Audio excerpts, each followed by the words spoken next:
They thought she'd stay quiet, that the judiciary would look the other way, that Britain's top judge would play along as Keir Starmer and his Labour allies quietly dismantled vital environmental protections. But they were wrong.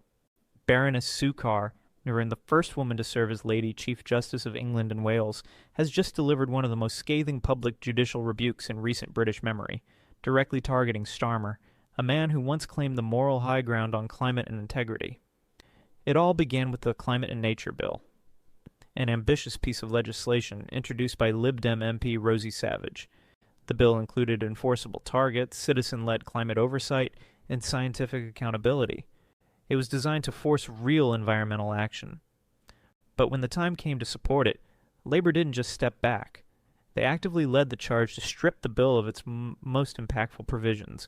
Starmer's party blocked clauses that would have tied the UK to binding international climate targets.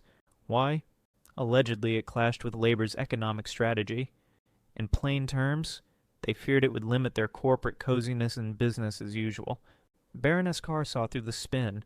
Insiders say she was outraged by what she saw as blatant political interference in a bill that had both public and scientific support.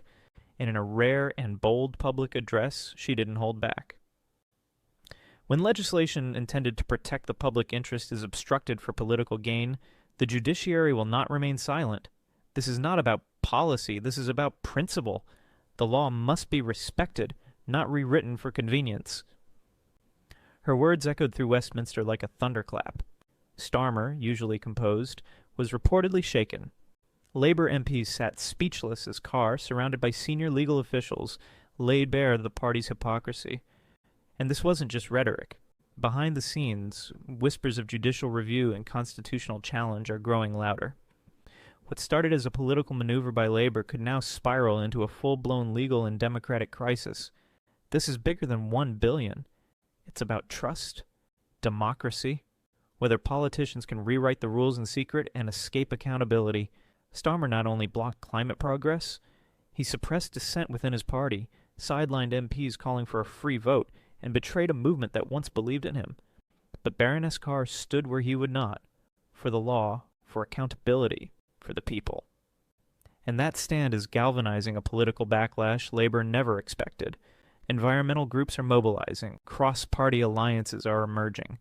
Even frustrated Labour backbenchers are whispering rebellion.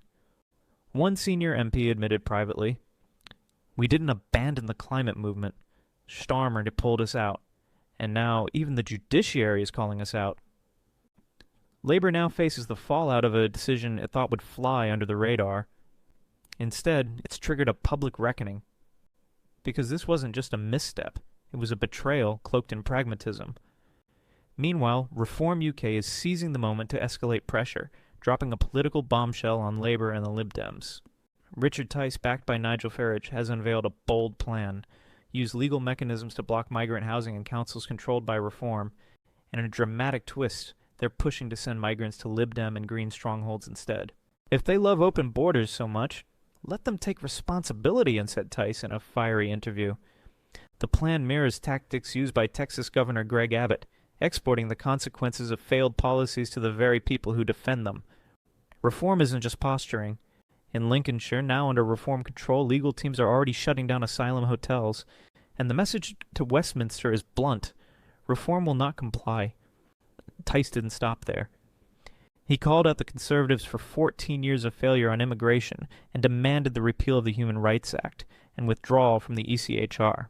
If tents are good enough for British soldiers, they're good enough for illegal migrants, he said. Farage, though not officially returned, remains the movement's strategist, quietly building pressure for a populist uprising. As Reform surges in the polls, Labour and the Tories alike are losing ground. Some MPs are even considering switching sides. The rules of the game have changed, and Britain's political class is on the back foot. From climate betrayal to migration backlash, a reckoning is underway. Baroness Carr fired the first shot, and the public might just fire the next.